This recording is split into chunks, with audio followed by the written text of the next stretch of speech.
Did you know that 17% of children currently live in poverty?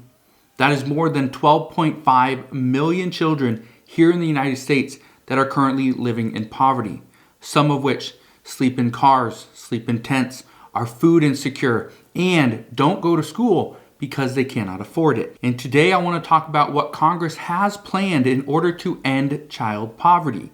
But first, why am I talking about child poverty? What is the big change? What is the catalyst? Well, it's the holiday season. One of the things I always do, always look to figure out ways to make things better, not just for a local community, but for the state and really the entire world. One of the things that I've been looking into lately is child poverty. It has increased since 2021. But why? Why has it increased and what can we do? Well, us as individuals, first, we can take care of our own children. That helps. We can make sure we save money. We send them to good schools. We give them the proper and adequate health care that they need. But we always look to elect the right individuals. We learn to find the people that will help us and the needs that we see, right? Well, here's the problem. There are multiple discussions happening right now and in the past within Congress as to how we can reduce child poverty. However, they can't agree, and what they can't agree on is how to fund these different programs. Not what we should offer, but how to fund them. That's the main problem. And so one of the things that I always do, I do it every single day, I take a lot of notes, do a lot of reading, I spend hours and hours doing research.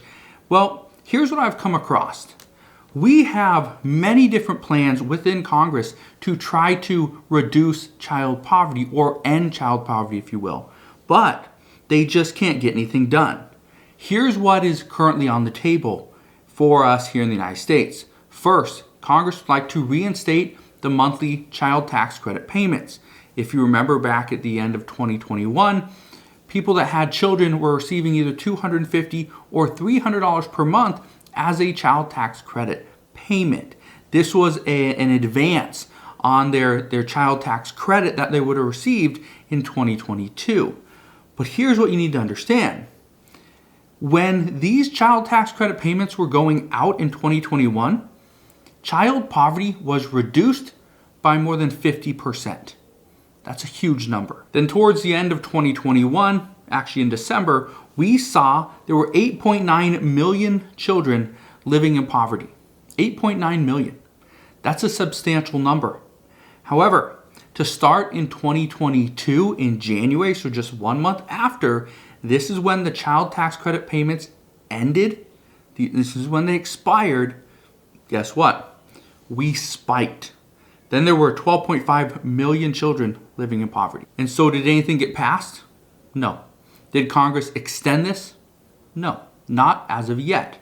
Congress believes that child poverty stems from adult poverty. So if we can fix the adult issues, then we can fix the child poverty issue.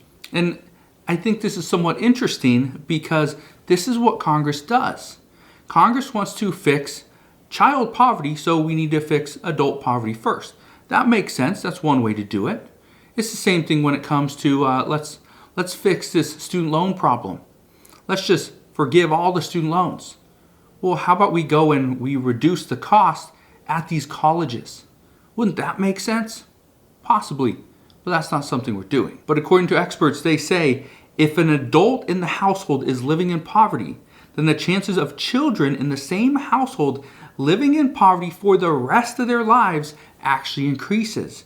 But again, both Democrats and Republicans agree, and they feel the same way, that we need to address the child poverty issue. But again, how do we do it? They have come out multiple times over the past couple of years and said that we need to reduce child poverty, or end it, if you will. But they can't agree on how much of the child tax credit payment should be given. Think about it. Should we give $250 per child every single month?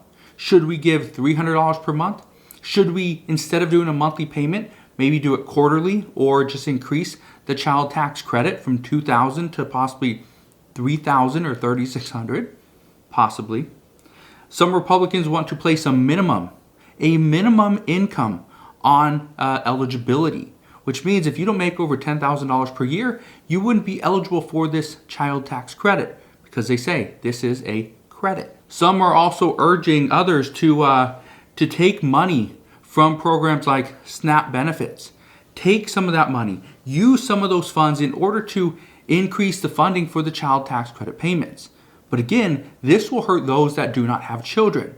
Because if we take money from all SNAP benefit recipients, guess what? If you don't have a child and you will not be eligible for this child tax credit payment, it would actually hurt you, not benefit you. Which is also one of the reasons why many are not on board with this idea.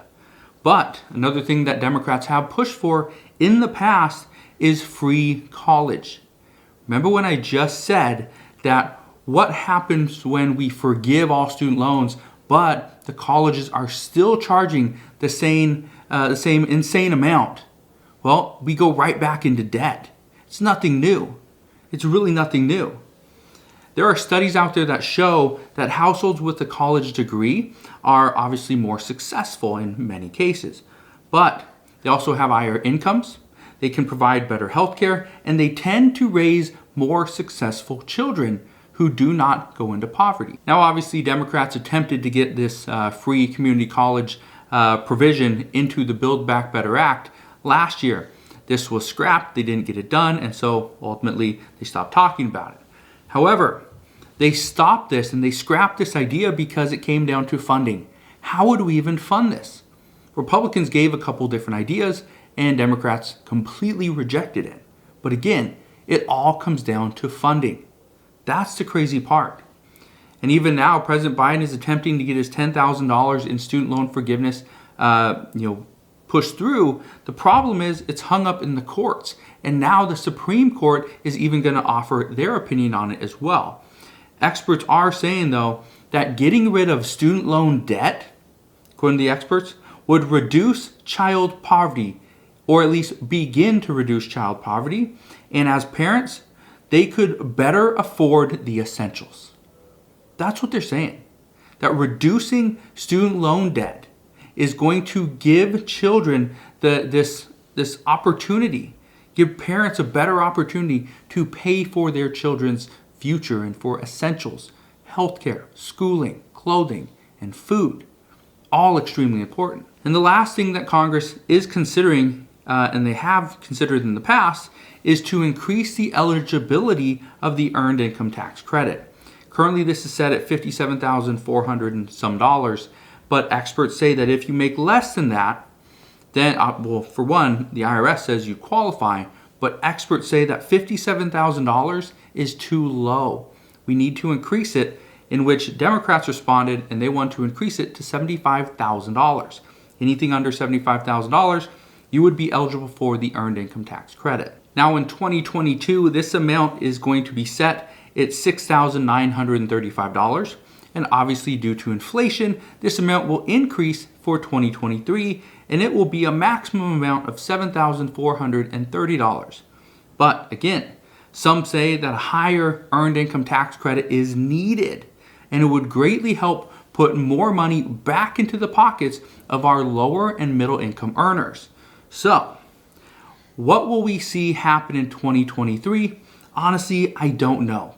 Many lawmakers want to include a lot of different provisions, but according to experts, they say lawmakers are anticipating partisan bills are not even going to see the light of day in both the House and the Senate. So this means bipartisan issues are the only thing that's going to be addressed, which means this is a bipartisan issue. We could see lawmakers discuss possibly increasing the child tax credit payment, extending it, bringing it back. They could do something which ultimately could end child poverty, but in the end, what it's going to do, it's going to help the American people. So that's what we know at this time. Let me know your thoughts down in the comment section below. And again, thank you guys for watching, and I'll see you guys on the next one.